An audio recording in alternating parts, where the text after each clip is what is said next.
this is Matt Hurt at Obsessive Viewer on Twitter. This is Tiny at Obsessive Tiny on Letterboxd. And this is ObsessiveViewer.com's The Obsessive Viewer Podcast.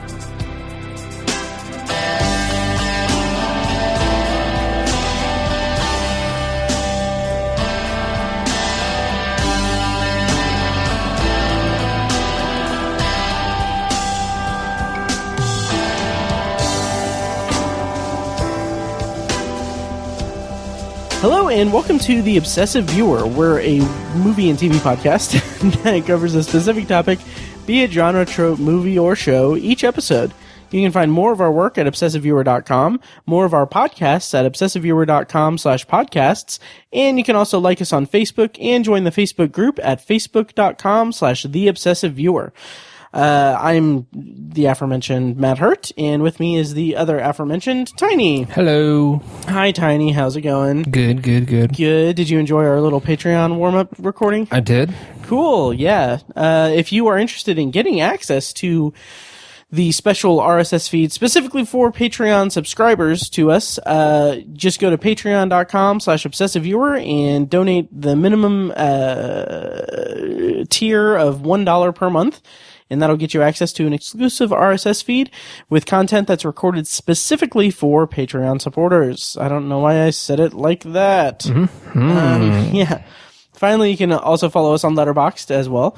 Tiny is, of course, Obsessive Tiny. I'm Obsessive Viewer, and I am Mike White. And Mike is currently not here with us today. He's actually watching Vice for movie night. In spirit only. Yes. Oh, yes. So, Tiny, we've got a lot of ground to cover. Mm-hmm. Today, this was originally, I conceived of this episode as a bonus episode, but it's kind of morphed into something a little bit more because of time, really. Right. But today, we're going to talk about two documentaries, so definitely in your wheelhouse. Yes. We're going to be reviewing Hulu's FYRE Fraud, which is about the Fyre Festival from April of 2017. Mm-hmm. That was an abject failure and, terrible experience for the people who spent thousands and thousands of dollars to go to it. And, there was a lot of fraud at the center of it and con artist doings. Yep. And in addition to that, we're also going to review FYRE on Netflix, which is a documentary about the Fyre Festival in April of 2017 that was a complete disaster and was terrible for the people who spent thousands and thousands of dollars on it. There was a lot of fraud and con artist goings on in it. So I'm really excited about this because it's unique because we don't do like two identical movie reviews. Doesn't really happen. It doesn't. And there are the comparisons to be made that Dante's Peak and Volcano, like back in the 90s, or movies that are created and released that are similar to each other, like twin movies, I think is the name of it. Like there's a Wikipedia page for it. But this is different because there are two documentaries.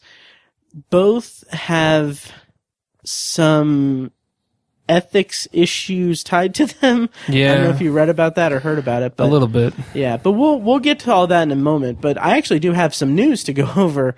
Quite a bit of news, actually. First of all, our friends over at Geeking in Indiana once again have launched a new podcast. They're actually launching a family of podcasts. The new one is You're Going to Love This or Not. We're going to play a promo of that at the end of the episode this week. Yes, you can find that at yglton.com or at geekinginindiana.com. Oh, you're playing with the cat. I am playing with the cat. God, she's so cute. Look at her. Mm-hmm. Yeah. She's getting a little chubby. Why do people keep saying that? She looks like she's getting a little She's chubby. got some holiday weight and she's I don't know. She's not. It's just, maybe it's because I give her treats. Mm-hmm. And she's trained me to where, I can't just give her one treat because I almost slipped up. I call them tweets. Okay. Yeah, so I'm like, here, pizza, get your tweet. Then when I throw the tweet, she says, hashtag go get it. Or I say, hashtag go get it. And she's like, Hashtag I got it. But I always drop a few more in her food bowl because I did that once or twice, and then she started expecting it. Right. I don't want to upset my overlord. Yeah. Anyway, there's your dose of pizza roll for this week. Yeah. So news though. All right, check out our friends over at Geeking Indiana, and you're gonna love this or not. I listened to their first episode. It's gonna be a monthly release. Their first episode is covering Cannibal the Musical, from Trey Parker and Matt Stone. Basically the premise of the podcast is that Matt is a guy who has invited me to his basement a lot of times, and he has people over and watches, arguably terrible movies. Sadly, I haven't had a chance, or I haven't actually gone over there, but I have been invited several times. I will go eventually. But this podcast is basically them discussing terrible movies.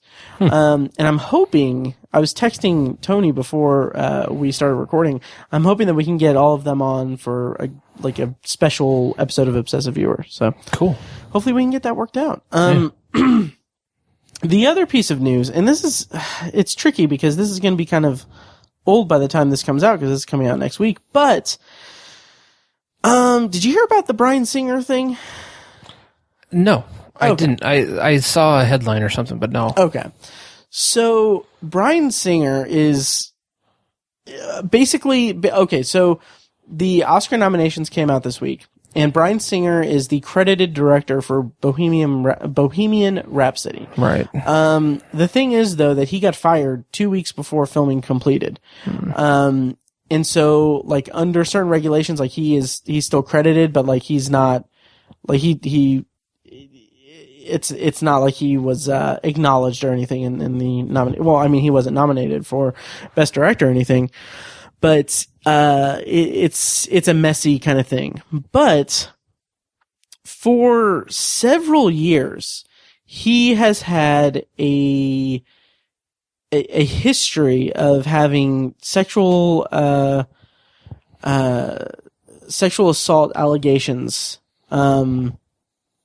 over several years. Right. So, I mean, there are rumors that he would have parties with teenage boys that he would drug and get drunk and then rape them essentially. And that he was part of a Hollywood sex ring of people that were, quote unquote, passing around underage boys to each other and having sex with them. I remember that. Yeah. So today, January 23rd, I feel kind of not. I'm in a kind of a weak position to bring it up because I haven't finished it yet. But The Atlantic published a scathing and thorough article. It was throughout the day I was reading. I was reading it in pieces while I was working, and the whole day I was reading it, and I didn't finish it. I didn't get around to finishing it. It just keeps going and going and going. And it is a piece that has been written over the course of 12 months. They worked on it for 12 months. Alex French and Maximilian Potter. And it's it is the kind of just reading it, I had kind of a justice boner. And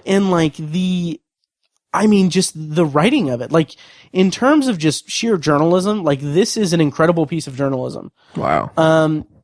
Because it covers so much and it is so just genuine. They go through different allegations and everything. And one guy who says oh yeah, when I was 14 years old, I was kind of groomed by Bryan Singer, or I was an extra on Apt Pupil, and he had me sit in a locker room by myself in a robe with nothing else on, and then he would periodically come back there where it was just me and him throughout the day, and he would touch my chest, and he would be very inappropriate, and what I really admire about this particular piece, which you better believe I'm going to post this in the show notes, is that they go to they go to the extra length of, like, anytime that they like, they're talking about, like, oh, he said this happened and this thing, and then, like, in parentheses it says, like, his account has been verified by us. His description of the location was verified by us by using this particular, like, this information that we found online of when this particular property was being sold or whatever. And, like, this allegation has been corroborated by people that knew him from when he was a kid, or his name appears in this particular address book that is linked to this mansion where they threw these parties, and like, it's very, very detailed. Jeez. And it's like, it's incredible. Like, I like reading it, I was like, fucking hell. Like, first of all, it's infuriating because Bryan Singer has fucking gotten away with this for years, and right. It paints him as such, like, a predator and a manipulator. Mm-hmm. And it's just, it's really, disquieting that it's, you know, that it's he hasn't faced any justice or been charged, or there hasn't, what's the word I'm looking for? There hasn't been any litigation or, you know, criminal, like, I don't know. There haven't been any criminal charges that have come up. Mm-hmm. But it's heartbreaking too, because it goes on to say, like, oh, this person was, after this encounter with Singer, this person, who got A's and B's in class, like, he ended up missing a lot of school. He got kicked out of school. He ended up getting, when he was 16, he got his girlfriend pregnant and, became a very, had run-ins with the law and everything. And like, it has a quote from him saying, like, I think at that point, it was a couple years later, like, when I got my girlfriend pregnant, and, like, I wanted to prove that I was a man. Like, I wanted to, like, it's really just, I don't want to say gripping, because that implies that there's some kind of, like, entertainment out of it, but it's just riveting, journalism. Right. It goes beyond accusations. Like, it's like, there's details. Yeah. Like, look how long I'm scrolling. Jeez. Like, it's insane. That's crazy. Yeah. Yeah, I highly, highly encourage everyone to read this in its entirety. Yeah. Because it is, really remarkable. I bring that up, and I haven't read the article yet, but, oh my God, Bryan Singer responded to it? Which he actually made, like, an Instagram post in, like, October saying something like, saying, like, oh, I hear that, you know, people are writing are trying to write this article about me that's complete, like, trying to get ahead of it, saying, like, oh, it's completely fabricated and everything, and just kind of, I don't know, it's icky. Yeah. But he said, I'm trying to find the article because I saw it on Deadline where he had a response. Deadline.com, his response was, the headline says, Bryan Singer responds to Atlantic report, quote, homophobic smear piece timed to take advantage of Bohemian Rhapsody's success. Which I don't know. It just, I don't know. It's really murky and just disquieting. Yeah, people aren't homophobic in Hollywood anymore. Yeah. So. Yeah. And it's just, it speaks to this whole, like, there's a documentary that came out in 2014 called An Open Secret, which is all about, like, this kind of thing and how it's just, you know, rampant in Hollywood. Right. I really want to see it.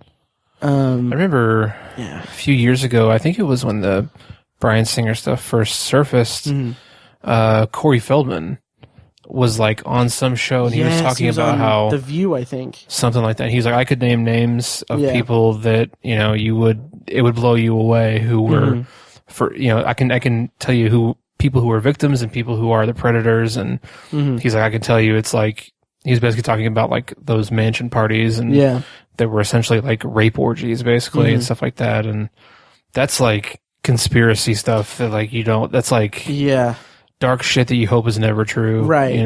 But and like when he said that, at least at one point when Corey Feldman said that, like Barbara Walters was like, "You're ruining people's careers" or something like that. Like something completely like that. just tone deaf and right.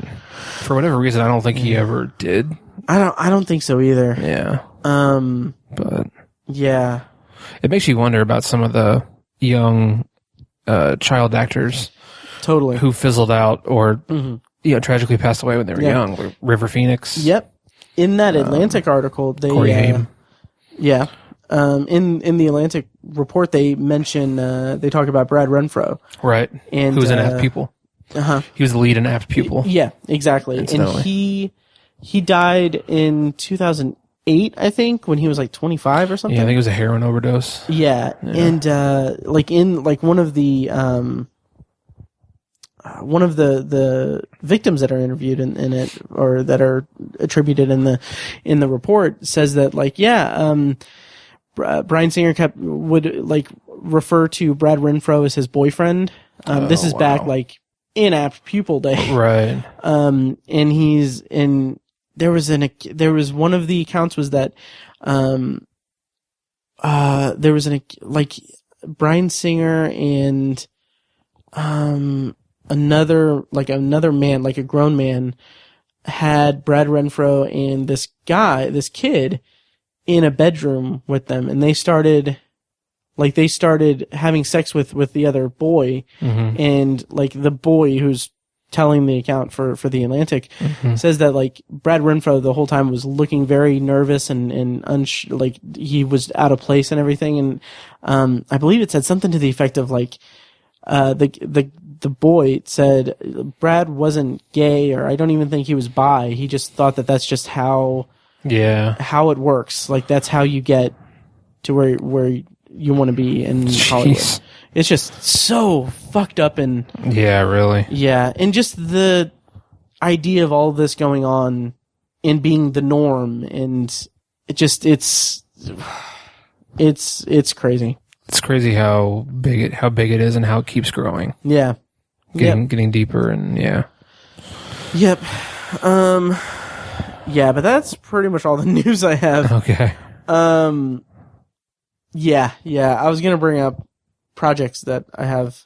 I'm excited because it's January 23rd that we're recording this, and I'm excited because I have essentially lined up podcasts for all of us for the podcast. Like you and I have a Game of Thrones thing that we're going to be doing, and then Fecus and I've talked about doing like a Quentin Tarantino thing with him. Kirsten and I are going to do this Disney thing. Mike and I are going to do horror movie homework kind of thing. Yeah. I'm excited because like I have like ideas and everything. Nice. It'll be fun. It's fun to have stuff to look forward to like that. Yeah. Cool. Yeah. So we are, God, I just got so tired. Okay, so we are going to talk about these documentaries. Yes. I think it's time. So the whole story of these documentaries themselves is interesting. Yeah. Because Netflix had their documentary, FYRE, the story of the greatest party that never happened. They had that primed for release. It was releasing last Friday, and they were promoting it and everything. It was like, cool. The Wednesday before it was set to release, Hulu came out and was like, oh, hey, we've got a FYRE documentary too. Yeah. It's on Hulu right now. And we interviewed the guy who ran it and the con artist who was at the center of it for the documentary. Right. Mic drop, boom. Yeah. Here you go. And that documentary is called Fyre Fraud. Yep. So, Tiny, you and I watched these documentaries in opposite order of each other. I watched the Netflix one first, you watched the Hulu one first. Right. So, I think since... I want to say since the Netflix one, maybe you'll agree, does a better job of following the chronology of what happened and the timeline and everything. We should maybe start with a review of that one. Okay. Okay. All these models, like in The Bahamas, the most insane festival the world has ever seen. Island getaway turned disaster. It became very barbaric. Right now, we are the fucking laughing stock of everything. Just wait until you see what you're getting yourselves into. American rapper Ja Rule is in the Bahamas with his business partner, Billy McFarlane. Is an amazing entrepreneur. He can convince anyone of pretty much anything. They just bought an island. Pablo Escobar's island. Oh my gosh. Ding! We're gonna throw a festival, yeah. Within 48 hours, they sold out. These guys are either completely full of shit or they're the smartest guys in the room. Yeah, okay. Do you want to read the plot description for FYRE, the greatest party that never happened? Yeah. It says, an exclusive behind-the-scenes look at the infamous unraveling of the FYRE Music Festival. Very concise. I don't know why. Okay, yeah, so this was... What did you... Okay, before we get into actually talking about the documentaries, were you aware of FYRE Festival? What was your relationship to it going into these documentaries? I didn't know a lot about it. I remember hearing about it back in April 2017 on just seeing it on social media. I'm not a big Instagram user, so I didn't see the stuff on there, but I heard about it somehow, and like I think it was on Twitter. I remember the famous picture of the sandwich with no meat, just the cheese on toast or whatever. I remember seeing that, and I was like, "Dang, that's crazy!" And I like read about it a little bit, but I didn't think much about it. I just thought it was the main part of the story was that it was a huge failure. Yeah, and that was it. I didn't know anything about the fraud that arose, came to light after that. And how many people were involved and all the details of it. So I didn't know a whole lot about it, but as soon as I saw like the promotion for these documentaries, I was like, I wish I would have read up on this a little bit more. It looks pretty interesting. So yeah. Nice. And, also I feel like it's worth mentioning that we'll review each documentary, and then after we review both of them, we'll talk more, about the kind of, I don't know if I want to say controversy surrounding the documentaries, but the kind of different ethics involved with each documentary. Right. So yeah, my kind of, relationship to FYRE Festival is, I remember when it happened, I was at a friend's house. They were just in town.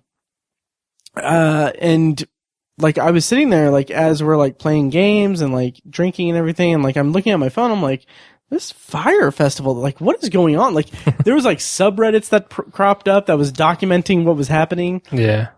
So, yeah, I was watching this in real time on social media, and it was the weirdest, like, schadenfreude kind of thing, like...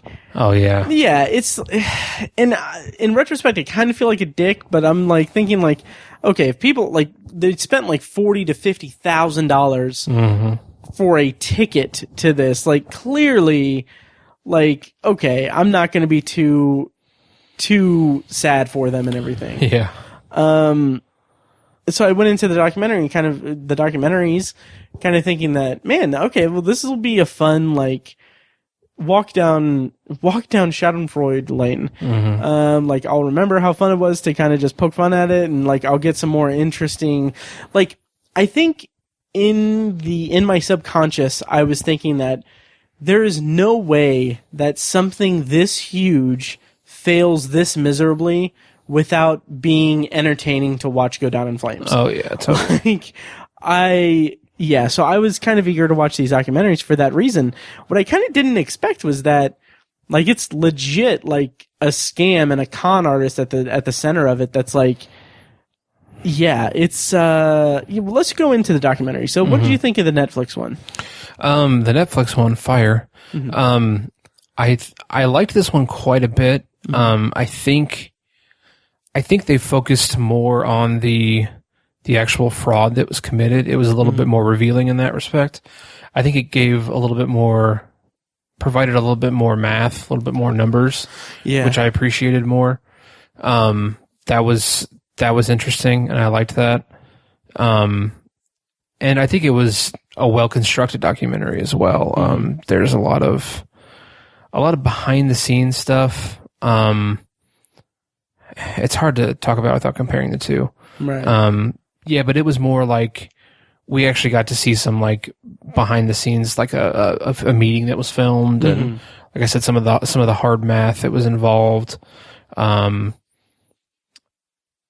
there was a lot of interviews with people who were very close to this and everything. And we're involved in the planning. Right. So it didn't have like the two or three main like founders, like the Billy guy and then Grant, I want to say, and Ja Rule. Yeah. Were kind of the three top dogs. It didn't have any of them like being interviewed in it, but I think some of the people who were making the calls and trying to, sound the siren, if you will, about the issues involved with this event, were really, really involved in this documentary and interviewed quite a bit and shed a lot of light on some things. So I appreciated that. I think it was well done in that regard. So, and despite the absence of like Ja Rule, Billy McFarland, and that Grant guy, like even though there was an absence of them like in the film in terms of like their participation in the documentary, there's plenty of footage. Right. Like there is so much footage of them on camera, like saying like things that, like just ridiculous things. Yeah, what the documentaries both had going against them is that this story pretty much tells itself. Yeah. And let me stop you right there. I just realized that we probably should have done this at the top. Let's talk just in broad terms. Like, let me just lay out like what happened. Right. Just in case, listeners are unfamiliar with what the Fyre Festival is and just want to hear our reviews of the documentaries and haven't watched them. So the Fyre Festival happened in April of 2017. It was a music festival in the Bahamas that was promoted as being a massive, exclusive luxury party with the promotional video that they showed had tons of like famous models, and they did a huge social media campaign to get the word out and everything. Sold tickets at like thousands and thousands of dollars, different packages and everything, villa packages and everything. It was promoted to be a huge thing. And then when the people got there, the places that they were the campsites that they were at were FEMA tents with mattresses that were soaking wet from rain from the night before, and completely just unorganized, just disaster. Right. With people like technically pretty much stranded on the island for an indeterminate amount of time, while it got haphazardly sorted out. Yeah. So that's Fyre Festival in a nutshell. And it was pretty much exclusively promoted via social media. Exactly. That's how it all started. Yeah. Like, quote unquote influencers. Right.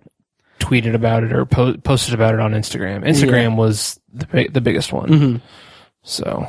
Which in my review on Letterboxd, I'll get to that when we review the Hulu one. I'm sorry.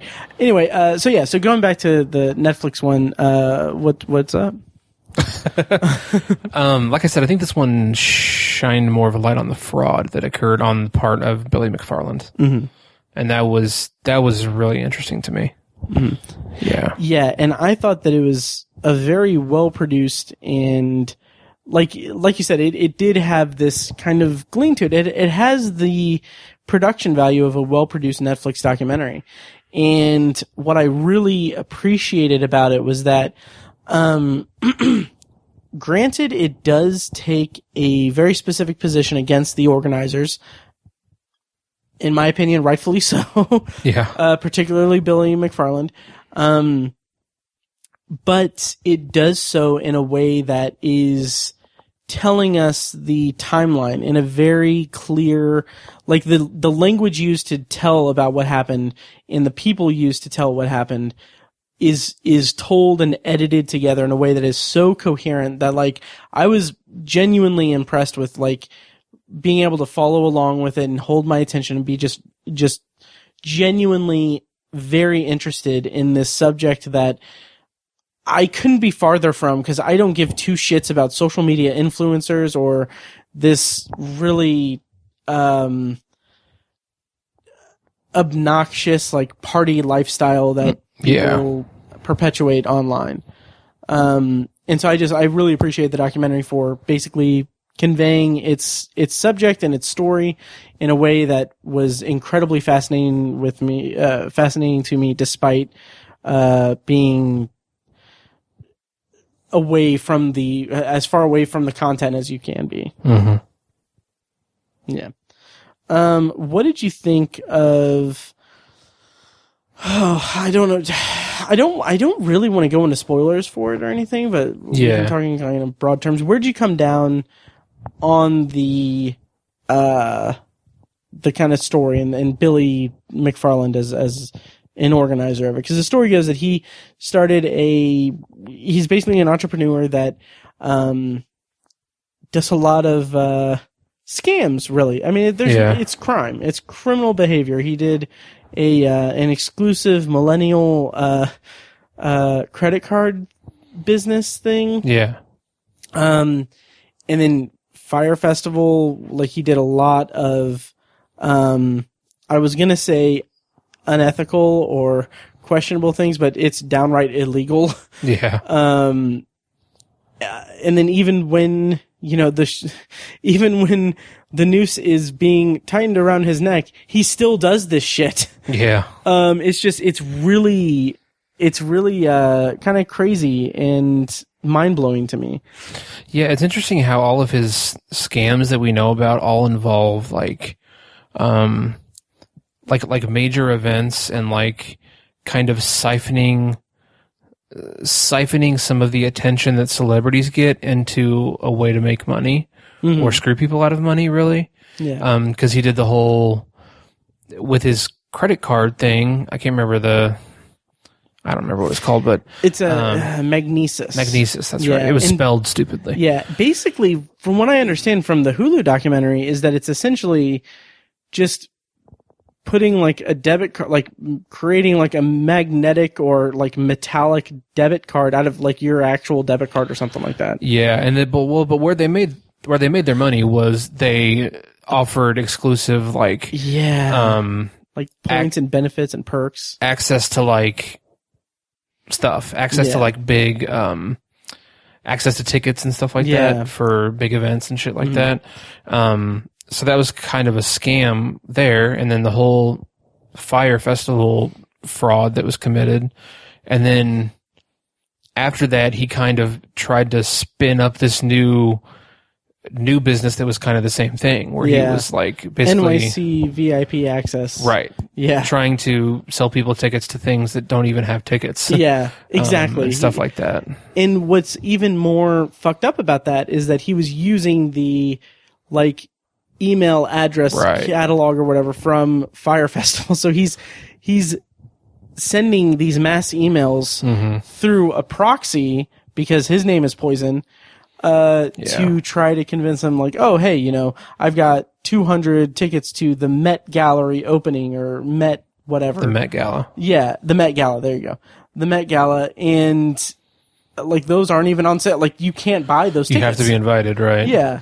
So yeah, he's obviously has this obsession with, celebrity culture, and he wants to be the next Mark Zuckerberg, and he wants to I think it speaks to how toxic celebrity can be, and like fame is a living now. And I mean, not that it never wasn't, right? But don't I know it? Yeah, the way it can be so easily attained now is, I think, a pretty toxic thing. Yeah. And like, which social media makes it so easy. Some kid does some stupid ass dance and somebody films it and they post it, and now that kid is worth $1 million.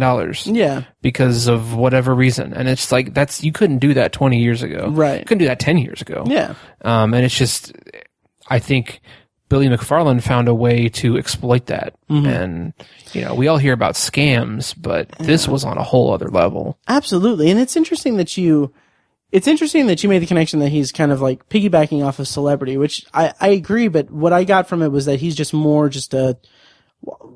complete sociopath. Like yeah, totally. He's a monster. He's a shitty human being. Yeah. And what's also worth mentioning is that the Fyre Festival, like it's it was Jesus Christ. It was a festival to promote an app that he was creating that was apparently the Tinder of booking. Yeah. Where like you could celebrity booking. Yeah, you could like, have Coldplay play your birthday. Right. And it's like, it's the most absurd thing because how would anyone think that would work? Like, what the fuck? I mean, actually, that of all his ideas, that seems like the most legitimate to me. It does. And the most, like... It's douchey as hell. Like, I think anyone who's like, oh my god, it would be so cool if Blink-182 showed up at my birthday. It's like the most Silicon Valley idea. Right. And I mean that in terms of Silicon Valley and also the TV show Silicon Valley. It's a super shallow concept. Absolutely. And people's obsession with celebrity, I think, like I said, I think it's toxic, and I think it's I don't think it's healthy. No, not at all. Personally, and so I think it feeds into that and exploits that. I don't think it would be, if you do it correctly, I don't think it's illegal. Right. It's not illegal, or even, I don't even know if it's unethical, but I think it's enabling that toxic behavior. Mm-hmm. And a big part of the documentary, what I kind of dug about it actually is that there's such an effort at the beginning, like the whole like first part of the documentary is devoted to them making the promotional video. And like that's solely that's our introduction to Fyre Festival in this documentary. Mm-hmm. And what I like about that is the whole time I'm sitting there thinking like, yeah, in theory, this is fucking amazing. Yeah. Like, who wouldn't want to go to the Bahamas with beautiful models and be at a music festival and stuff? Like it had this, like, at one point, I think it's kind of hinted at in the Netflix documentary, but in the Hulu documentary, it's more spelled out. But like, there was this whole idea that like, oh, we're going to bring economy to the Bahamas. Like, we're going to build up their economy by having this thing that we can have like each year, and it's going to help boost the economy of the Bahamas and everything. And like, I'm sitting there thinking like, shit, yeah, okay, yeah, I'm there. Well, I'm not there. I can't afford it, but like, yeah, okay, that makes sense. And then you get like the clip of them talking over the campfire, trying to get the models to go into the water. Right. Really skeevy. Yeah. And then like you hear Billy say, we're selling a pipe dream to these losers who think that they can get, like, they can live our lifestyle or whatever the fuck he said. And I'm like, oh, this is a garbage human being. Yeah. Okay. Ugh. Yeah. And, this is something, okay, this is gonna be, so throughout the documentary, there's they're recounting a lot of the the obstacles that came up. Like, there are so many things that went wrong that they either completely ignored, did not answer properly, or just were being caught in a fraud that was never, like, it's ridiculous. Like, the level to which this fucked up was astronomical. But there was at a certain point where they were talking about booking the talent for the music festival that I felt a weird tinge of, what's the word I'm looking for? Not respect, not resonance, not, tinge of fear, like nerves, anxiety. Also, like, that's what I was looking for. I could kind of relate to it a little bit because, like, there's a part where they're talking about, like, oh, the booking the bands and everything, and like they talk about it like briefly, but they're like, you know, you have to worry about, you know, getting the equipment right and getting all the sound right and making sure everything's going smoothly for them and everything. And I was like thinking, like, and granted, this is a minuscule comparison, but I'm like, yeah, this is me for Sharktober in Irvington. This is us. Right. This is us during Sharktober in Irvington. Yep. And like, I kept thinking, like, as I'm watching, I was like, wow, what if we fucked up that bad? Yeah. No kidding. Yeah. And also, just as event organizers, I was very offended by Billy's behavior. Right. Garbage human being. Yes, totally. But stupid. Did you connect that in any way to what we do? The anxiety a little bit, like, because I was feeling anxious as well. Like, they were building up to, like, you know, a month before and 2 weeks before and a few days before and the night before. Yeah. And I was like, oh my God, there's so much to do. And like, I felt that anxiety and like, I felt that same anxiety with Shocktober. Yeah. When we do that. But this was on such a huge, much bigger scale. Yeah. Oh my God. Yeah. Crazy. And, I don't want to give away what this was. But there is one scene in the Netflix documentary that it is not touched on in the Hulu one, but it's kind of the one that's a big meme right now. It's the story of the event producer guy, and what he was asked to do in order to get the water from customs. Right. In his response to that, like, that was like at that moment, and again, let's not spoil it, but at that moment, I was like, holy fucking shit. This is on a whole nother level. Right. Like, this is insanity. Mm-hmm. And I kind of liked it in terms of like, this is a weird, I don't want to say corporate environment, but like the culture of those organizers and that group of people and the groups of people involved in fucking all of this up. It's just interesting to see like how far that culture erodes at someone's like, you know, personal identity. Right. Yeah. So what did you think of that? Yeah, I was shocked about that. And I had seen the meme a few days before. Yeah. And I was like, oh, well, what? I didn't get it. But now the context is very potent. I saw one tweet where it was like, quote, your student loans are overdue, and then me, and then just a picture of the guy. Right. That's what I was like, that's pretty funny. Yeah. But yeah, and it's insane because like the way that it gets to that level, because we've had our fires at Shocktober in Irvington. Like we've had very small fires. Well, at the time, big fires. Yeah. But we, to our credit, we have never given any of the people at Shocktober in Irvington bread and cheese. Yeah. Right. But it's weird. It's fascinating to me to see that level of hectic recounting of the timeline. Yeah. And just, I felt like I was there. And I don't know if that's because they did such a good job telling the story or because we have this experience with doing things on a similar, like, at a similar, like, type that they do, like putting together a live event. Like that's a thing that we do. Yeah. And like, I don't know if I connected to the documentary because it was told so well or because I could relate on a very small level to it or a mixture of both. Yeah. Yeah. And yeah, once they showed the actual scenes from Fyre Festival, and the FEMA tents and everything, like, yeah, it was funny because at the beginning I went into it thinking like, oh, this is going to be fun to laugh at these, you know, rich, privileged losers who are losers. I just called them losers. And I just derided Billy McFarland for doing the same thing. These rich, privileged social media people. Yeah. Basically willingly entering into a very, ridiculously hellish scenario when they should be on vacation. Yeah, it's funny because like nobody in the documentary is particularly likable. Right. Like there's no one like, oh, I feel so bad for that guy. I mean, I feel bad for some of these people, but it's like those types of people you just described, like the social media star people, I don't like them very much. I don't either. I just don't. They're kind of annoying and they're just.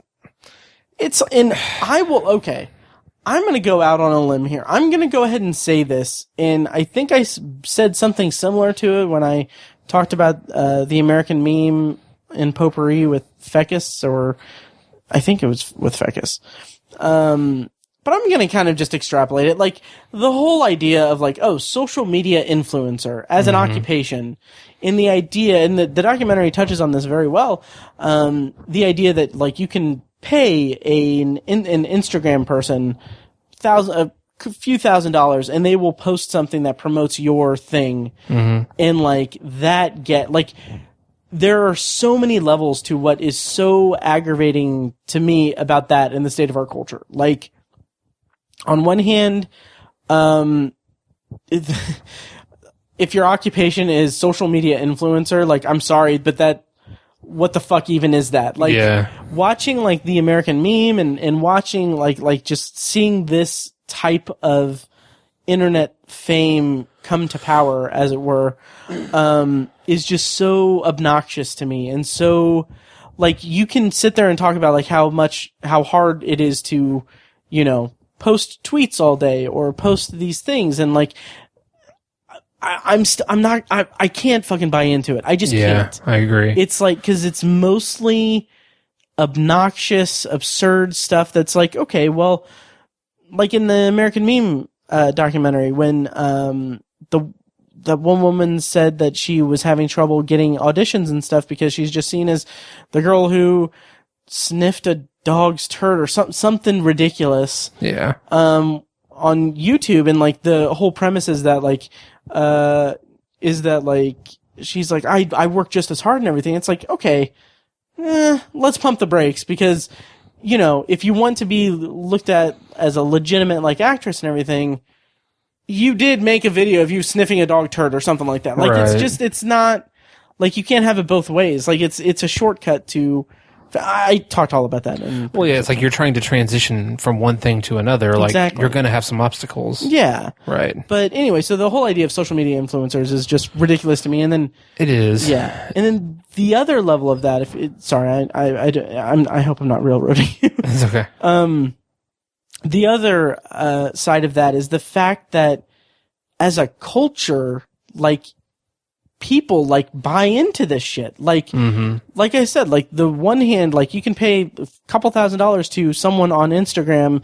They will promote your stuff by posting a just orange tile. Yeah. I think it played a video, but it's still, like, just an orange tile to, keep people from scrolling. That's absurd, because that's a legit form of promotion. Like, one of the talking heads in the Hulu documentary, I think, is like a social media strategist or something. Like, that's her title. But the other side of that's obnoxious and confusing to me, is that people eat that shit up. Yeah. Like, people will buy into whatever these people are selling on Instagram, and, like, it's just, it's so bizarre. The world is me. What? Anything? Well, what's up? It made me think of the whole influencer thing. Made me think of, like, the Super Bowl, because every year, like, around the Super Bowl, there's always news about how much it costs for a 15-second ad during the Super Bowl, because that was like the benchmark for eyes in one place. Right. 50 million people around the world, or however many, are watching this. And so for a 15-second ad, they could charge $10 million for 15 seconds. And every year it just keeps going up, and it's just like, holy shit, it's just insane. But then you think about it, thinking about that made me think of this influencer thing, where, like, the most sought after influencer is one of the Jenners. I don't remember which one. Kendall Jenner. Kendall Jenner. Okay, she has 140 million followers, whatever. Yeah.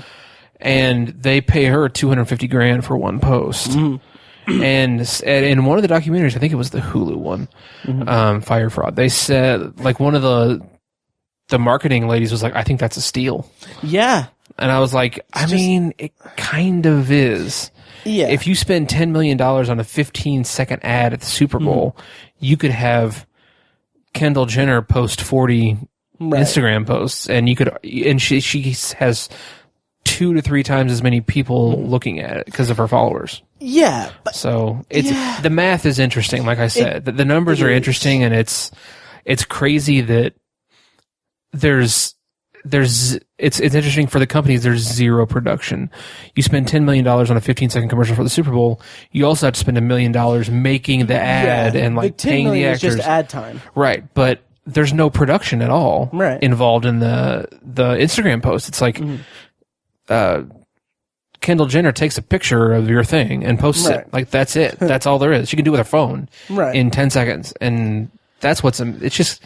It's interesting to think about. It is. I agree with all what you said, like the ethics and the effect it's having. You know, is kind of messed up, and it's like I don't think it's a good thing necessarily, but it's pretty crazy to think about. It is. It is insane. It is completely insane. I think kind of the issue I take with the world we live in, and how this has shifted, like things in that arena, is that yes, companies can spend $10 million for ad space on a Super Bowl for a Super Bowl commercial, and there will be millions of eyes that see that, and they'll see that. The reason that they're seeing that though is because they are spectating a sport where these people have done incredible things and worked incredibly hard to get to where they are in this bowl of supers. And whereas, okay, then now it's like you spend $250,000 so that, you know, this Instagram model who is famous just because she's attractive, or this internet personality who's famous only because they are posting very small, like, snippets of their life to the internet, and people are eating it up as wanting to be, like, wish fulfillment of wanting to be a part of that or wanting to have that lifestyle. I think that's what aggravates me the most, is that it's predicated on wish fulfillment and what people want. It's an escape in a way that I think is more harmful to the culture than the cultural zeitgeist, I guess, than anything else, because it's not based on anything that's objectively talent based, like it's right, or artistic, or artistic in any way. And in the cases that it is artistic, it's like, it's things like, okay, these kids playing video games that are like having other people watch them play video. Like I don't get it at all. Right. But we're getting away from all. We are a little bit. We sound like old men. We really do. Yeah. And I will say though that supermodels and models in general, that's actually hard work. Yeah, but fair. Kendall Jenner, she didn't get there through hard work. Exactly. She might do some hard work. Like, you could be doing like a 6-hour-long photo shoot right out in the ocean. Like, that can be hard. That can be hard. Absolutely. She does that now, but I'm saying the way she got there was not hard work. Yeah, exactly. And she's not an artist. Right. And like, she's just hot. Yeah, and going back to like the American meme, like that one guy, Slut Whisperer. Yeah. Stand-up guy. He's making a living going to fucking clubs and pouring liquor on like women's breasts. Yeah. That's like, sure, okay. Why? Yeah. I mean, if you want to, if we can get some women in here and I can pour liquor on them for the podcast, if that gets me $250,000, sure. but no, it's just, I don't know. It's weird. But, so anyway, so you're saying that if you were to see a post on Instagram or a tweet or something for a festival that you had never heard of, you wouldn't shell out $45,000 to go see some bands play? No, I'm not into music festivals anyways. No, yeah, me neither. But I'm trying to think of an equivalency. A film festival? I mean, obviously I don't have that kind of money. Right. But I would be interested in a film festival if they advertised. I mean, I don't know that I'd quote unquote fall for it. Right. But so let's say, let's pitch a hypothetical. You see a post on Instagram saying that, and say you just came into $500,000, and so you have like, you don't have money is not an option. Okay. You see post on Instagram from just someone, not even someone you follow, just like a promoted thing. That's like, oh, this, for the first time ever, Martin Scorsese has bought an island that used to be owned by Pablo Escobar, and it's going to be a 2-day or 10-day like film festival of all of his films, and you're going to get to see all of these women and everything. Like, would you be tempted to go based solely on the promotion on Instagram and it not being like a thing that's been established? Damn. That's a good scenario you laid out, Right? actually, because I think I might be. If money were no object, like Honestly, if I won the would lottery, yeah. like, I might, I don't know. Yeah.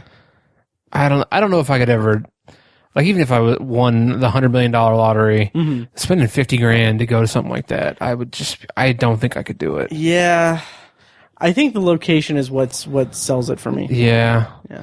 If it was like, oh, I buy my plane tickets and get a hotel, and then the cost of the festival is like, $500 or $1,000. Right. That's one thing. But like, you get $50,000 to get this villa package and all that bullshit. I'd be like, nah, I'm good. Yeah.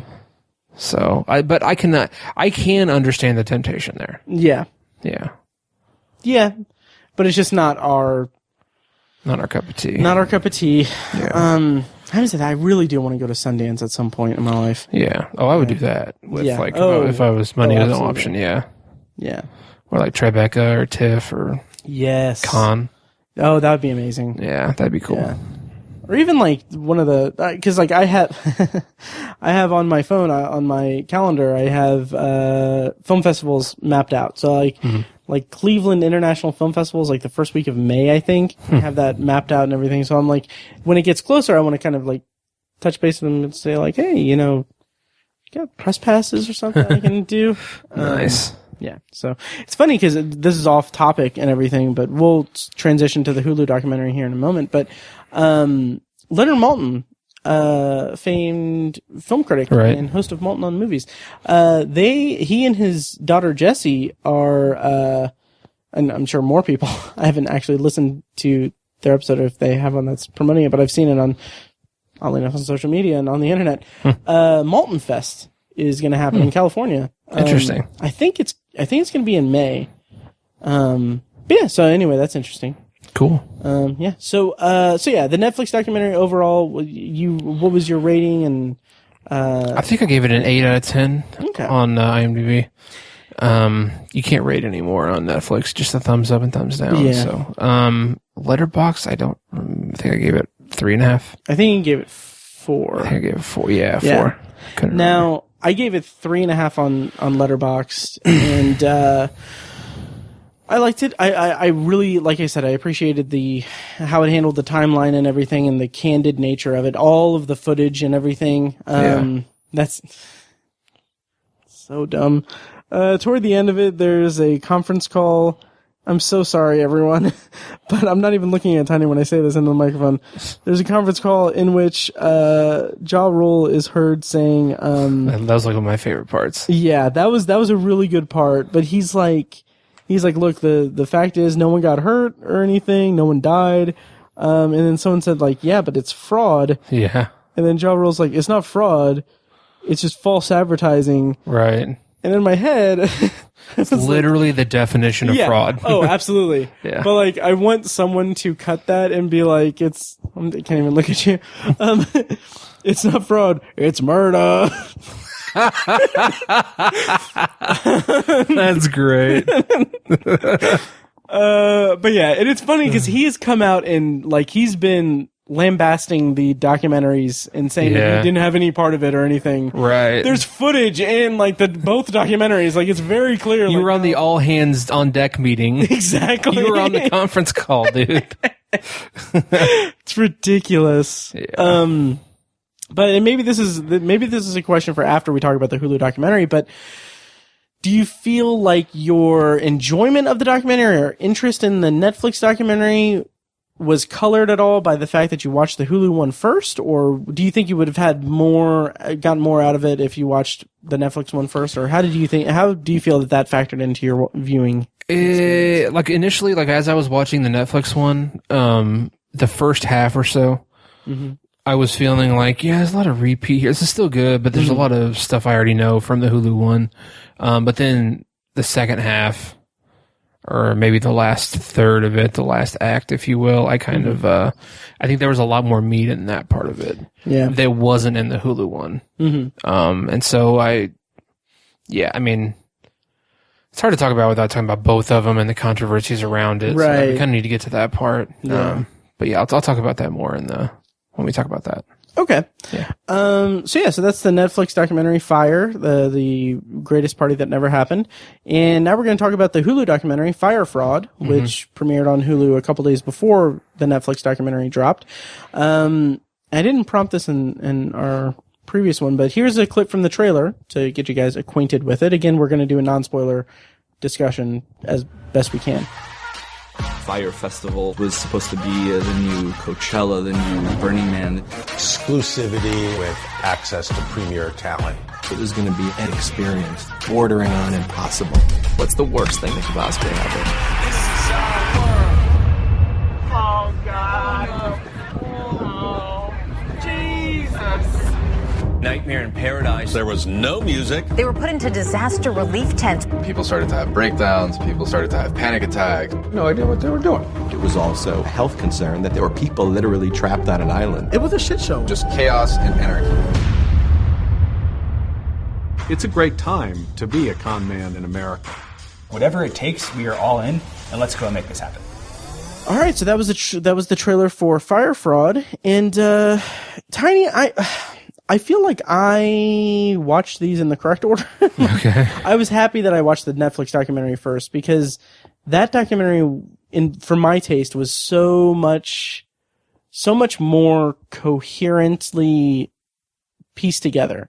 Like, it follows a specific timeline, a specific point of view. It lays out everything that happened. And I felt like the Hulu documentary, in contrast to that, was more loose, and it had more of a comedic tilt to it, that having seen the Netflix one, which we didn't even talk about this, like, it ends on kind of a serious note that's like talking about the people in the Bahamas who were devastated by this whole thing. Right. Whereas when that particular thing is brought up in the Hulu documentary, it's at the end, and it's like a title card, and it's played over, Build Me Up Buttercup.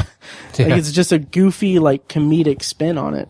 Yeah. So I think watching the Netflix documentary, which is a more serious tone, which, by the way, did you notice, did they use some of the soundtrack from The Social Network for the Netflix documentary, or was that just like a sound-alike score? I didn't notice. Okay, because the whole time, it's like subtle, but the whole time I'm sitting there, I'm like, I would watch like a David Fincher, Aaron Sorkin film about this. Oh, totally. Yeah. I would watch it in a heartbeat. Yeah. Yeah.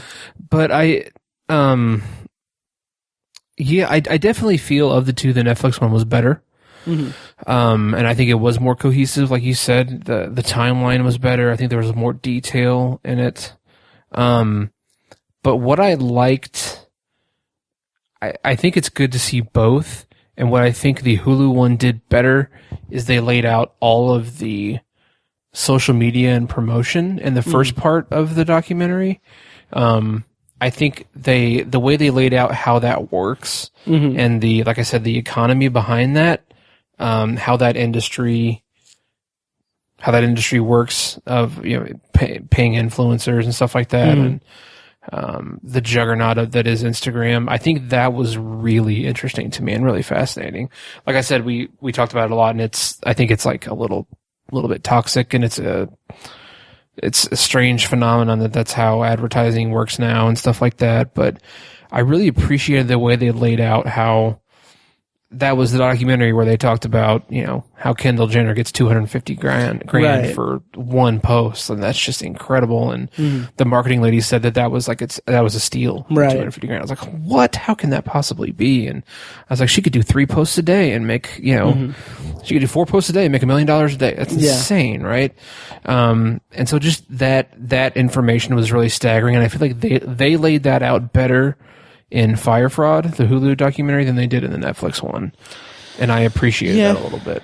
I'll agree with you there. I think that my disconnect with that portion of the documentary, that aspect of the documentary, is that it was the part of the whole story of Fyre Festival, like that particular piece of that story was just not as much interest to me as the greater scope of like the disaster of Fyre Fest. Okay. And also, like I said in my, as I alluded to earlier, I said in my review for the Hulu documentary for Fyre Fraud, let's see, I said, okay, I'll just read an excerpt.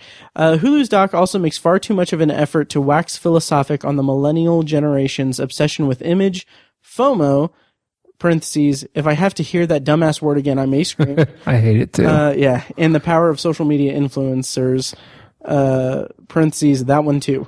But that portion of the documentary is what kind of made me like kind of boil over with like just aggravation at just the state of promotion and everything. Oh, me too. I was aggravated as shit, but I knew a little bit of that and like how it worked, but like again, I think the details of that economy and how that all runs just fascinated the shit out of me. Sure. And it pissed me off too, especially they interviewed a few influencers.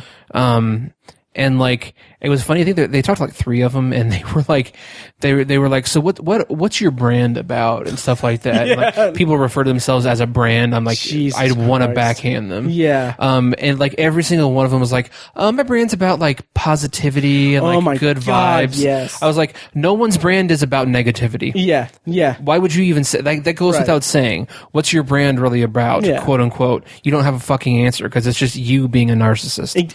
Yes. That's what it is. Fuck, that's awesome. They literally document everything that happens to them.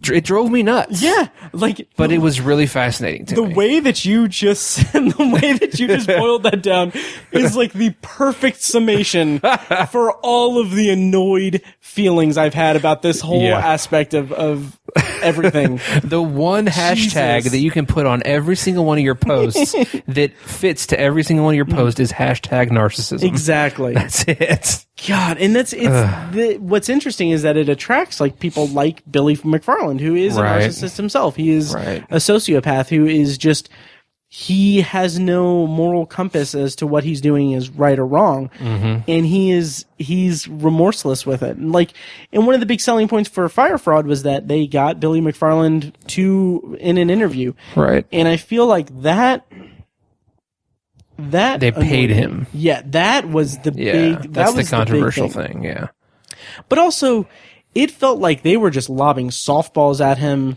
throughout almost the entire time. I agree with you. I'm sorry, I didn't mean to cut you off. Oh, no, you're fine. I agree with you. I think they were, but I don't think he was giving them anything. And that's the thing. Like that's what they touted so much about this documentary. Yeah. Like, oh, we interviewed the guy. Right. He's in the movie. Yeah. And I think, but he doesn't say a goddamn. He doesn't say anything. He doesn't give him anything. He doesn't even save any face for himself. Right. At all. And I think the reason that everything seemed like a softball is because when they asked him anything hard, he literally didn't say anything. Right. He shut down. He went out for a break. He never made eye contact with the interviewer. Right. Like he was like a kid that got sent to the principal's office. Right. That's what he looked like the whole time. And I was like, they wasted their fucking money. I mean, absolutely. Not only that, they wasted, and even he gave them a golden opportunity. Right. Like they had no, I don't want to say journalistic integrity or anything. They didn't have I think back to something, I mean, this is a much more serious story and everything, but the Jinx or really hard hitting documentaries. You get the interview with a subject that is at the heart of a controversy, or it has done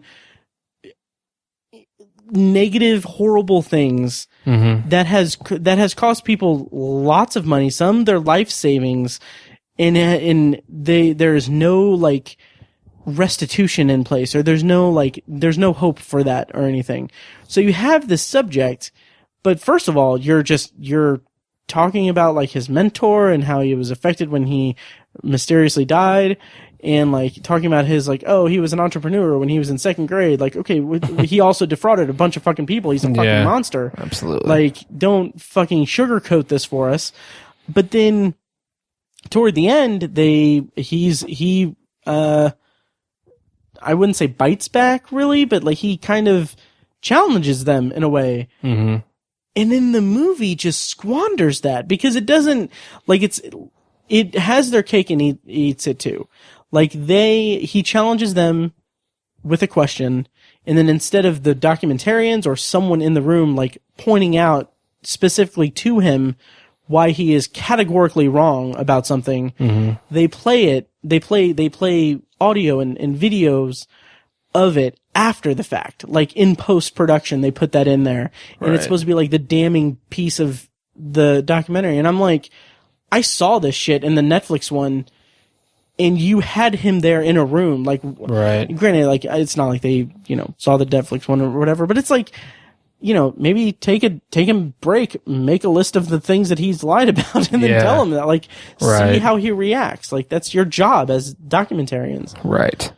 I agree. And it should have been like, first of all, I don't know when they paid him, but they should have only paid him after the interview. Yeah. And so they should have sat there and been like, okay, if you get up and leave in the middle of this, we're not paying you. And they should have said, was this fraud? Why did you do this? What's this? What actually happened with all this money? Ask him all those super hard questions. And I assume he would have just sat there and been like, oh, I can't comment on that during it because there's an ongoing investigation. Like, oh, I can't comment on that at the advice of my lawyers. Oh, I can't comment on that. But you sit there and you ask him the hard questions and you see the bullshit pour off his face. Yeah. And it like you said, it just wasn't hard hitting in that regard. And they missed an opportunity, like you said. So that was, it's funny. They spent money on that, and they had the opportunity, and it's like they kind of squandered it. So. Yeah, and it's just so gross that they spent money. Like it's so gross that they paid him to be in their documentary. Yeah, knowing that he did this to tons of people. It's just and like his whole thing is that he is a con artist who swindles people out of money, and like these filmmakers gave him like what, $125,000? I didn't know what the number was. It was like something absurd like that, like $120,000 or something like that. Wow. I think, and then again, I was thinking like $20,000 or something. No, that's awful. Then again, let me verify that. Okay. But I did read, and it's all kind of, I don't know. The whole thing about them paying him is kind of a little tricky itself. Like, I guess that's, not necessarily up in the air, but like, basically Netflix approached Billy McFarland to have him appear in their documentary. And Billy McFarland told Netflix that he had been paid basically, here's a quote. Director Chris Smith from the Netflix documentary said, quote, "We were aware of the Hulu production because we were supposed to film Billy McFarland for an interview. He told us that they were offering $250,000 for an interview. He asked us if we would pay him $125,000. And after spending time with so many people who had such a negative impact on their lives from their experience on Fyre, it felt particularly wrong for us for him to be benefiting. It was a difficult decision, but we had to walk away for that reason." So it's kind of, I don't know. And then the Fyre Fraud director apparently said that McFarland was paid, but not $250,000, which falls in line with who Billy he is as a person. Yeah. Yeah. Well, then the controversy with the Hulu one, Fyre Fraud, is that, or no, I'm sorry, the controversy with the Netflix one, Fyre, is that the producers of it are the guys from Jerry Media, who were kind of, I would say like fourth or fifth in line as far as like high up in the Fyre Festival community. Yeah. They were in charge of the promotion for the whole festival. They were hired to do that. And they're depicted as, like in the Netflix one, as being as in the dark as everyone else. Right. And so at first I kind of thought there was more controversy with that one, with the Netflix one, because it's like, well, this is basically just an opportunity for them to save as much face as possible and shift all the blame onto Billy McFarland and Grant and Ja Rule, whoever. And I was like, so I mean, that's pretty exploitative too. And it's like I was against it, but they interviewed a lot of those guys from Jerry Media, and I didn't feel like I was being conned or swindled. I genuinely feel like, especially the one dude who was supposed to be like the yoga guy who was at the festival, like he was a douchebag. But he was kind of a down to earth douchebag, and kind of a nice douchebag. Yeah, like one of the parts that I really liked about that was when he talks about the email that he sent. Right, that's exactly what I was going to say. Oh yeah, how he basically raised issues several times with Billy McFarland and several other people and like investors and stuff like that. And they would respond and be like, okay, first of all, don't include investors on the emails. Right. I was like, okay, that's a big red flag. Yeah. And they basically, at one point he said, and this is where I sort of felt sorry for him in a way, is that they were like dangling his salary in front of him because they, like 70% of his salary for this job was going to be paid after the festival was over. Right. So he had to basically play along for his own livelihood.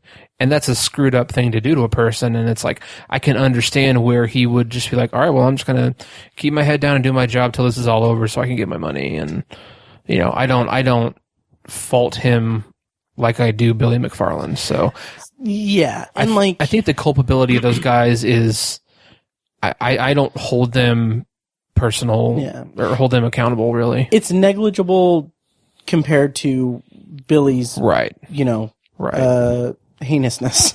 Yeah. And that's kind of where I'm at with it. Like, one of the things that bothered me about the Netflix one in retrospect was that I literally had no idea that Jerry Media or Fuck Jerry or whatever it is, internet, I had no idea that they were involved as producers on the Netflix one until they referenced it in the Hulu one. And like, even then, like when they said like, and there's 2 documentaries and one's produced by Jerry Media, I was like, there's a 3rd documentary. Like I thought, like I didn't know. And like, the thing that troubles me in retrospect about the Netflix one is that they are like, it interviews people from Jerry Media, but it doesn't tell us that they're involved in the production. Yeah. That is where the ethics get very, very shaky. Yeah. It's a little unethical. Yeah. Yeah, to not disclose that to your audience, right? Yeah. But I think it is, I like how, it was weird, I don't know if the Hulu documentary was like, I feel like they weren't as hard on Billy McFarland as the Netflix one was. Totally agree. And I think naturally you would just think, well, the Jerry Media guys are trying to shift as much blame as possible off themselves and on to Billy McFarland to make themselves look better. But I think the thing is 98% or 99% of the fault truly does fall on Billy McFarland's shoulders. Yeah. Like, I don't think the Hulu documentary got away with anything or like, you know, I don't even think they tried to like put blame on the Jerry Media guys. I think they just weren't quite as harsh on Billy McFarland as the Netflix one was. And I agree. And like, in the grand scheme of things, like, on one hand, okay, smearing Billy McFarland in the Netflix documentary versus exposing that Jerry Media is involved in the production of the Netflix one, like, okay, you can spin that as being like, oh, this is what, like, they're being Jerry Media is just doing this just to deflect attention, but it's also like they're also showing us footage from like the planning stages that shows that Billy McFarland is just not a good person and is completely culpable in he's a criminal crime. Yeah, and it's like, I'm just like, you can spin it all you want, but you can't run away from that because it's demonstrated clear as day through footage that he's a criminal and a con artist and he is morally bankrupt and an asshole. Yeah. Yeah. So. Yeah, that's one of the. I think what the Netflix one laid out better as well is the like you talked about at the end, where all of the employees, the Bahmanian employees, were just completely fucked over. Especially the one lady who was like a caterer or a restaurateur. I think she like owned a restaurant or something. Right. She talking about her life savings. Yeah, she lost like, $50,000 of her own money. And it's funny because she did the right thing. Yeah. She could have gone to her employees and been like, "Look, they never gave me any money. I'm sorry, I can't pay you." She went into her own money to pay those people for for an honest day's work. Yeah. At her own expense. She did the right thing. And when it was time for her to get her money, the people who should have done the right thing didn't. And it's like she's an amazing I don't even remember her name, which is terrible. I don't know. But she's an amazing person for doing the right thing in that situation. And I respect the hell out of her for it. And she's like, "Well, I'm just going to move on to the next thing because, I can't dwell on this because it's only going to affect my future or whatever." Yeah. And I was like, "God, you're a better person than me." Right? I hope she's involved in that class action lawsuit. Oh, me too. I hope all those workers are. And they said that it was like $250,000 that were owed to those workers. I was like, that's it? Yeah. For like 2-3 months of work? It should be like $1.5 million, $2 million. Like that's potentially like one appearance in a Hulu documentary. Nice. According to Billy McFarland. Right. Jesus Christ. Oh, but I'll go ahead and say this now. When we do our Scorsese Film Festival in the Bahamas, we will pay every Bahamian contractor for their work. Oh God. Anyway, Patreon. Patreon. Yeah. Hey, Patreon's honest. Yes. We might be whores, but we're honest about it. Exactly. And we also record special content specifically for Patreon subscribers. We do. Yeah. So to kind of wind down, I think. The kind of comedic slant that the Hulu documentary takes.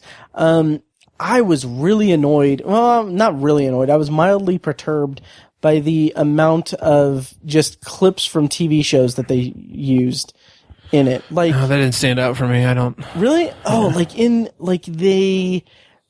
hit it kind of hard. Okay, one person is like, it's basically what he was doing was basically Entertainment 720 from Parks and Rec, and then it shows a clip from Parks and Rec. Oh yeah, and like that one example is a poor example because I actually kind of like that.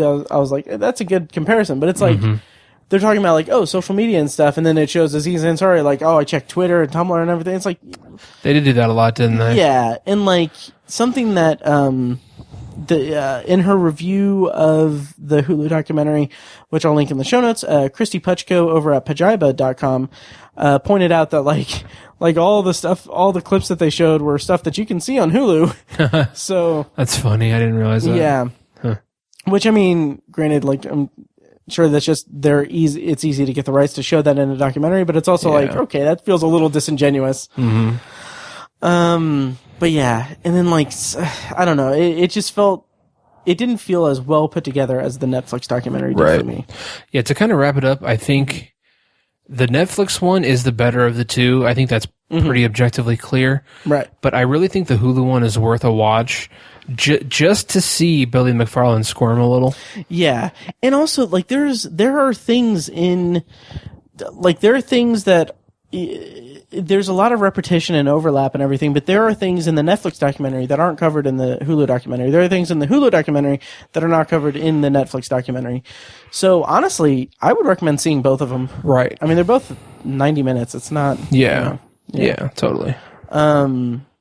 Yeah. So do we have anything more to say on that? I don't think so. Okay. So I'm proud to announce that we are hosting a Scorsese Film Festival. $40,000 gets you a ticket. There's going to be a pirate ship. There's going to be a pirate ship, a treasure hunt.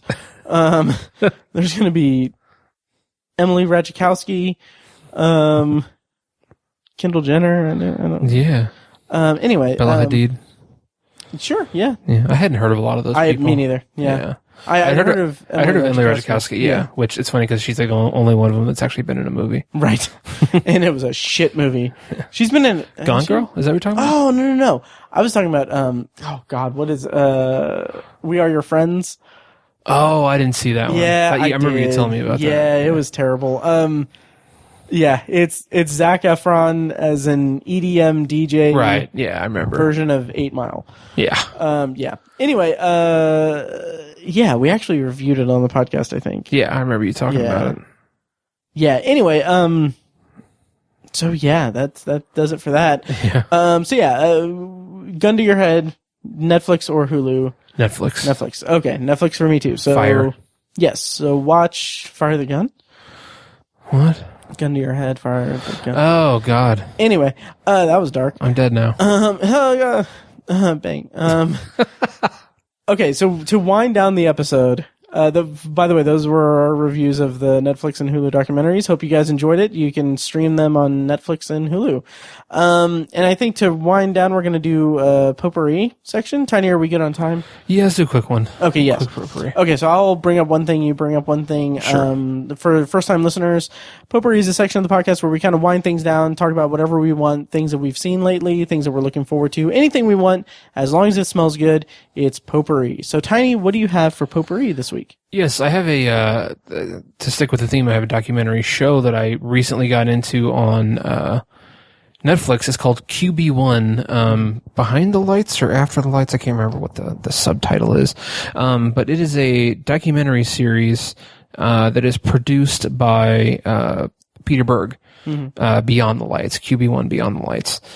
Peter Berg is a big fan of the high school footing balls, as evidenced by Friday Night Lights, the film, and the TV show that he produced. So he likes high school football, and this show follows the 3 highest ranked high school football quarterbacks in the country, and it follows them through like their senior season of their high school football careers, and just it follows them through their whole season, and it demonstrates really well the pressure that these kids are under, which is kind of crazy. And I think being a quarterback is often described as the most difficult position in sports. Oh, interesting. Most difficult position to play. Any sport you could ever play, the most difficult position you could ever play is a quarterback. Really? Yep, that's what they say. Holy, that blows my mind a little bit. The decision making, the athleticism, all that stuff is really, you have to be a leader. Like there's so many, and I think this documentary depicts that pretty well. Interesting. Because these are like 17, 18-year-old kids, and they are like kind of also sticking with the theme, have thousands of followers on Twitter and Instagram and all that stuff. And it's like they're interviewed on the radio and on television, and it's like they're, there's a kid who goes to a high school in Las Vegas, Bishop Gorman High School, and they won like 2 or 3 national titles in a row, which I forgot that's even a thing, that you can win a national title. They haven't lost a game in like 3 or 4 years, and they go to other states and beat the shit out of their best teams, and that's nuts. They're just ridiculously good. Like their first 3 games of the year, they went to California, Texas, and one other state. They traveled there to play like their best team and beat the shit out of them. Wow. Yeah, they're just ridiculously good. To go back to another episode, have they ever gone to Alaska to play team? I don't think so. Okay. Don't think they have. But it's weird. Las Vegas is random. Yeah, it's random there. It's a Las Vegas high school. But so yeah, their quarterback Tate Martell ended up going to Ohio State. He just transferred to Miami though. There's a whole thing there. I won't get into it. And then like there's a guy in Harrisburg, Pennsylvania, Tavon Bowers, I think is his name. He plays for Wake Forest now, which is funny because Wake Forest is not good at football. And he's like one of the best high school quarterbacks in the country, and he goes to Wake Forest. It was just a weird choice. And then the third kid is Jake Fromm. He's from Warner Robins, Georgia. He currently plays for Georgia University and was this close to making the playoff this year as a sophomore in college. He's a really good quarterback. Jesus. Yeah, he's good. Jake Fromm. So, and he's the most likable of the 3, I think. Okay. So, but it's really interesting because like the kid from Las Vegas is a fucking shithead. Like I was just gonna ask. He's a dick. They traveled to Texas to play like one of the best teams in Texas, and they hate him in Texas because he originally committed to Texas A&M. Okay. But then he pulled out and decided to go to Ohio State instead, and so they hated him for that reason. And like he loves to be on social media and they were like talking shit about how much they hate him and everything. And like during the game, he had his aunt or something get on his Twitter and like talk shit about Texas, the whole state of Texas. And like they won the game, and after the game, he like shared a picture on social media of him superimposing the state of Nevada over Texas.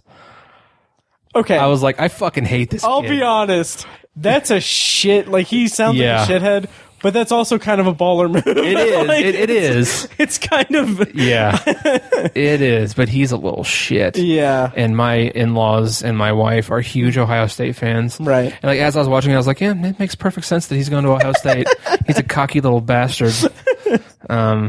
But it's funny because Jake Fromm is totally likable. Nice. All-American, really good-looking kid. Very talented, smart, just enjoyable person. Mm-hmm. It's really fascinating to see them, and like I think back to when I played high school football, and like I just went to Taco Bell after the game, you know. It wasn't a big deal, and like it was a huge part of my life, and I loved it. It was amazing, one of the best times of my life. But like I can't imagine trying to take on the responsibility that these kids do. It's nuts. It kind of blows me away. That's why I only played football for 1 year of high school. Yeah, a lot of pressure on you. Yep. I remember. Yeah. Get in, just get out on top. So yeah, that's called QB1 on Netflix. There's 2 seasons. I'm watching the first season, obviously, so I'm sticking with it. I'm really enjoying it. It's How many episodes is it? Do you know? I think it's 10. Okay. I'm not even sure. Is it a Netflix original series? Or? Yes. Okay. Yeah, it is. So, have you seen any of the other like football documentaries on there? Like, there's one called like Undefeated. I haven't watched that one. Paige and I watched the whole first season of Last Chance U. Oh yeah. And we watched part of the second season. That's really good too. I really, when it first came, when that one first came out, like the first season, I remember, I think I mentioned to you, or I wanted to mention to you, like we should review this on the podcast, right? And just it never happened. Never happened. But you might enjoy it as well. I really want to check it out. Isn't it like people that like have like no other prospects and everything? Well, no, it's about this college in Louisiana, Mississippi. One of those two. It's a very poor southern state. Sure. And it's like the best junior college in the country for Division I schools to recruit from. Okay. Like for whatever reason, they're super successful and they like win junior college national championships. And so other, big name colleges like Alabama, Auburn, Ohio State, like they will come to that junior college to recruit kids. Wow. Yeah, and it's like the most successful junior college football program in the country.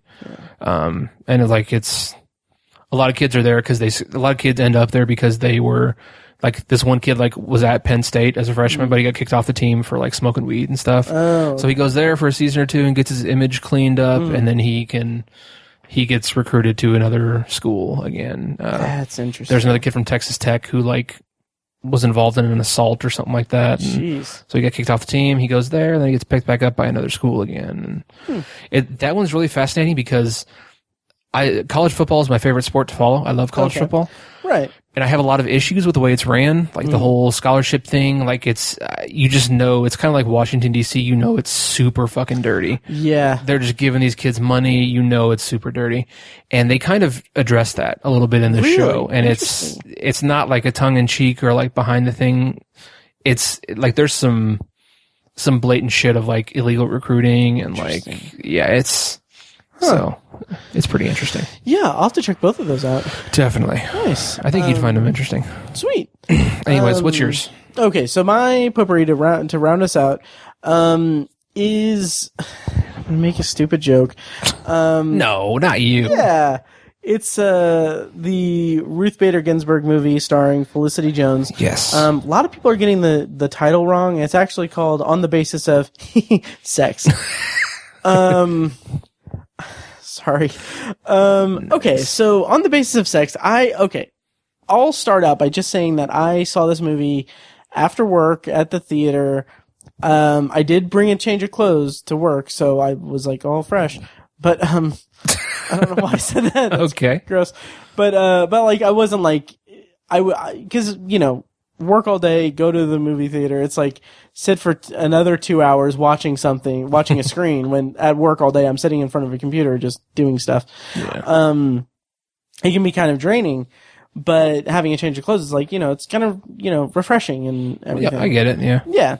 So, I went to the theater and first of all, I got there way early. Like I got off work at 3:30. No, 4. I left work at 4. The movie didn't start till 5:10.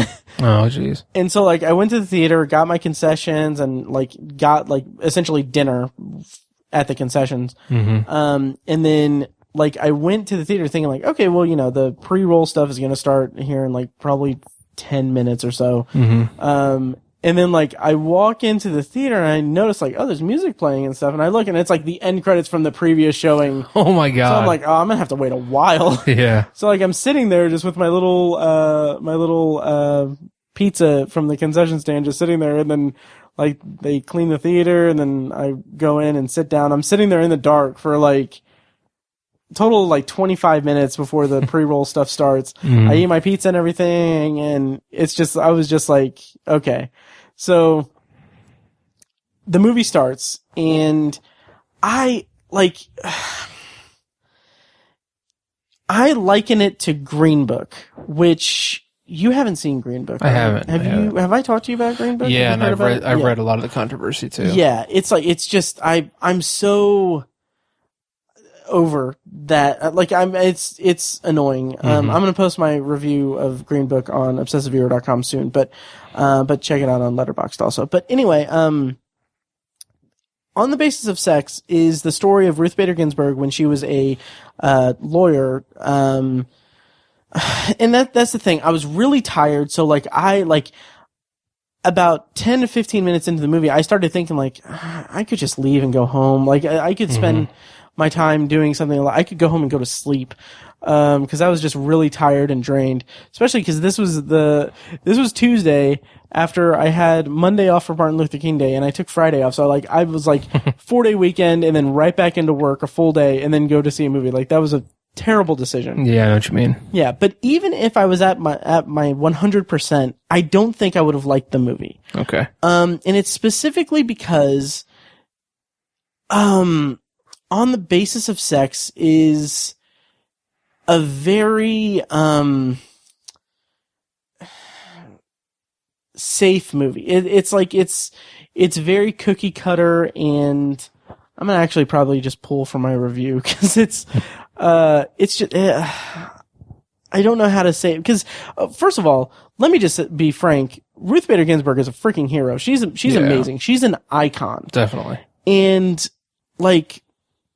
but I think that I'm just really over this type of movie where it's pandering. It's it's a movie depicting something that is it's being depicted specifically for the audience that supports it. And no one's going to go into On the Basis of Sex and think oh, that Ruth Bader Ginsburg is a terrible person. And then come out of it with a changed mind. It's no one's going to see the movie that a misogynist isn't going to see the movie and suddenly be turned around. This movie is made for people who love and respect Ruth Bader Ginsburg and the ideals that she represents and everything. Mm-hmm. And it is playing so much into that hand that, it's a celebration of her under the guise of a drama of her first big case and her first this landmark case that she was involved in. And it spends so much time celebrating the idea of Ruth Bader Ginsburg that anytime there's any type of drama in the actual story, it feels so out of left field and out of place that it doesn't mesh well at all. No, that sucks. Yeah, and it's the type of movie that's made all the time. It's a Oscar bait, not cheesy, but just very safe drama and very pandering to a wide audience. Right. And it's the same kind of deal with Green Book. And I think in our Patreon thing, I brought up The Theory of Everything, which also has Felicity Jones. Same kind of thing. Like, it's just, I don't know. I'm just tired of this. Like, in my review, I said, Ruth Bader Ginsburg is an icon and her accomplishments are staggering. On the Basis of Sex spends so much energy celebrating her as an icon that any drama depicted in this particular story feels out of place. Literally already said that. RGB deserves a better movie that does a better, more honest job of depicting her rise. On the Basis of Sex isn't it. I think there's a documentary about her on Hulu. On Hulu that's supposed to be pretty good. Yep. RGB, it was actually nominated for Best Documentary Feature. Was it? Okay. Yeah, so I'm going to watch that. But yeah, just the movie. I think it's just, I'm at a point in my life where I'm like, I'm just over this type of, I wouldn't say docudrama, but like this type of inflated celebratory historical drama that's more celebration than drama or honest depiction, really. I know what you're talking about. I don't know if I'd say honest depiction, but go ahead. I know what you're talking about, and it is hard to define, isn't it? Yeah. Like, I can't. It's like a feel good movie. Yeah, exactly. That shouldn't be. Yeah, and there's nothing wrong with like feel good movies, right? But like with On the Basis of Sex, it wasn't like offensively feel good or anything. Like I didn't feel like, I don't know, like the movie does. It's kind of a sort of backhand, not backhanded, but I don't think this is intentional at all. But like the opening scene is Felicity Jones, she's an attractive young woman. Mm-hmm. And like, it's just her like in a daze cause she's at Harvard Law and she's like walking around and she has like these doe-eyed, like, oh, I can't believe I'm here kind of thing. And like, that's fine, but it's also like, it's weird. It's kind of weird cause like, there's like Ruth Bader Ginsburg as a subject, as a strong woman, with an incredible like story and everything. Mm-hmm. But the movie is depicting her as this like wide-eyed, cute person. It's not like a sexualized thing, or it's not like it's not like a just physical kind of thing. But it's just like kind of a cliche. A cliche, and it's like it's pandering to a broad audience that's going to be like, oh, look at that. But when it should be like, hey, this is someone who is worthy of living legend. Yeah. And it's just, I don't know. Yeah. Well, that's a shame because I love Felicity Jones. Oh, me too. And I hope that she does more stuff. Like, I mean, Theory of Everything, and she was good On the Basis of Sex. Or I'm sorry, On the Basis of Sex. But like that, and like The Theory of Everything, and Rogue One, she was great in. But I don't know. And she was also good in. Oh no, was she in? No, I don't. I can't think of what else she was in. I'm tired. Yeah. But yeah, anyway. Yeah. Anything else? No, well, super quick. Paige and I have been watching The Shield. Okay. On Hulu, I saw, cause on your TV, it doesn't let you switch profiles. So like the default is my profile, which is fine. Uh-huh. So like I'll see like continue watching and I'll like see, oh, The Shield. And like I looked and I was like, season 1, episode 11, Carnivores. Oh, cool. So I'm like, I'll check and see like, have they watched any more? Yeah. How's that going? It's going great. She's nice. Really, I knew she was going to like it, and thankfully she really is. She's probably watching it right now. Nice. So yeah. Nice. Yeah, I've been enjoying it too because I haven't watched that. I kind of shelved that show for a few years. Yeah. Because I watched through the whole thing twice, and so like I wanted to give it some time off, and it's been a good 4 or 5 plus years. Nice. So it's nice. It's fun revisiting it. Yeah. I really need to get the Blu-ray, but how was the HD transfer on Hulu? It's good. It's nice. Good. I remember watching some of the DVDs in like the 4:3 aspect ratio, and it kind of bugged me a little bit because that's when the HD was taken off. But they transferred it well. It's good. Nice. It looks like a modern, updated show. I don't think it works as well with the shaky cam. Sure, but I could see that. I think that's a bit of a disconnect, but it's still great. Is that causing any trouble with Paige? Like, did she? No, she didn't have a problem with it. Yeah, sweet. So, that's awesome. So, yeah. Oh man.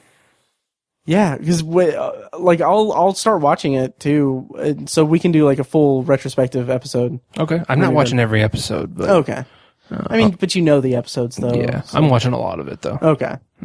Okay. So, yeah, when you get to a certain, like, when you get to season 6, let me know. Okay. Cool. Yeah. So, all right. Well, I think that'll do it for this episode of The Obsessive Viewer. Once again, you can support us on Patreon at patreon.com/obsessiveviewer, where you can subscribe to us or patronize us, donate to us, pledge. There's the word. Pledge as low as $1 per month, and you'll get access to a special RSS feed where we talk about kind of random topics and everything with each episode that we release on the main feed. So you get some bonus content just for throwing some money at us. And and those are much if this episode of the podcast is lax and kind of a little what's the word I'm looking for? Like laid back and kind of choppy. The Patreon stuff is even more. Yeah, like, definitely. I don't know if that's a selling point or not, but check it out for yourself. Give us $1 and check it out. But yeah, so like I said, we're going to play a promo for our friends over at the Geeking in Indiana family of podcasts. Their new podcast, You're Gonna Love This or Not. You can check that out at YGLTON.com.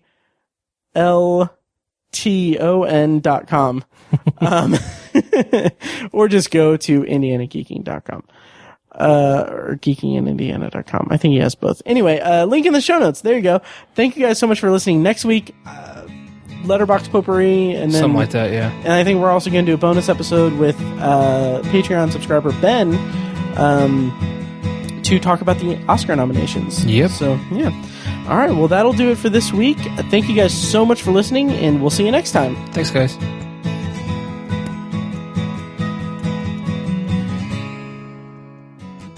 And now, here's a short clip from our Patreon exclusive RSS feed. To hear the full clip and more exclusive Patreon content, go to patreon.com/obsessiveviewer and become a patron at the minimum rate of $1 per month. Thank you and enjoy. Because like I think it was like last month or something, we were scrolling through movies available on HBO Go, my wife and I, and my wife has never seen Inception. Oh, interesting. Never seen it.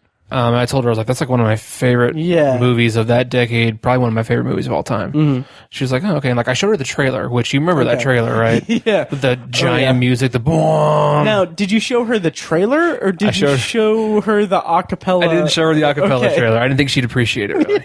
But I showed her that trailer, and I was like, right? And she was like, maybe. I was like, God, what? Oh. What? How can you not just like be on the edge of your seat during the damn trailer? I was just blown. I was The Obsessive Viewer podcast is edited and produced by Matt Hurt and presented by ObsessiveViewer.com. For a full archive of our episodes, go to ObsessiveViewer.com/OV archive. You can also like our Facebook page and join the OV Facebook group at Facebook.com/TheObsessiveViewer. And follow us on Twitter at ObsessiveViewer and at ObsessiveTiny. And follow our recurring co-hosts at I Am Mike White, that's me, at R.A. Feckus, and at Burger_Lurker. If you enjoy the show, please take a couple minutes to leave us a rating and a quick review on Apple Podcasts. This is the easiest way to support what we do, and all it costs is a little bit of your time. If you'd like to donate to the podcast, you can make a PayPal donation at obsessiveviewer.com/donate. Or support us on Patreon for recurring donations and access to commentary tracks and B-roll audio recorded exclusively for patrons at patreon.com/obsessiveviewer. Every donation goes toward paying the fees to keep the podcast running and is greatly appreciated. For official Obsessive Viewer merch, including shirts, mugs, phone cases, and more, visit our TeePublic store. You can find a link to the store in the show notes of this episode and at obsessiveviewer.com/donate. Or you can simply search for Obsessive Viewer at teepublic.com, T-E-E, public.com. For information about our annual live event showcasing short horror films from local filmmakers, check out shocktoberInIrvington.com. And for an archive of all our events, as well as news about potential future events, head over to obsessiveviewer.com/live. For more podcast content, you can find Anthology, Matt's solo podcast covering The Twilight Zone, and other classic and contemporary science fiction anthology TV shows at anthologypod.com and on Twitter at OVAnthologyPod. You can also find Tower Junkies, a podcast where Matt and Tiny share their love of all things Stephen King and his magnum opus, the Dark Tower series, at TowerJunkiesPod.com and at TowerJunkiesPod on Twitter. And finally, check out The Secular Perspective, Tiny's side project podcast, which tackles current events and life's big questions from the perspective of secular hosts Chad and Amanda at thesecularperspective.com. The theme music for The Obsessive Viewer comes courtesy of the band Loudlike from their EP, Mistakes We Must Make.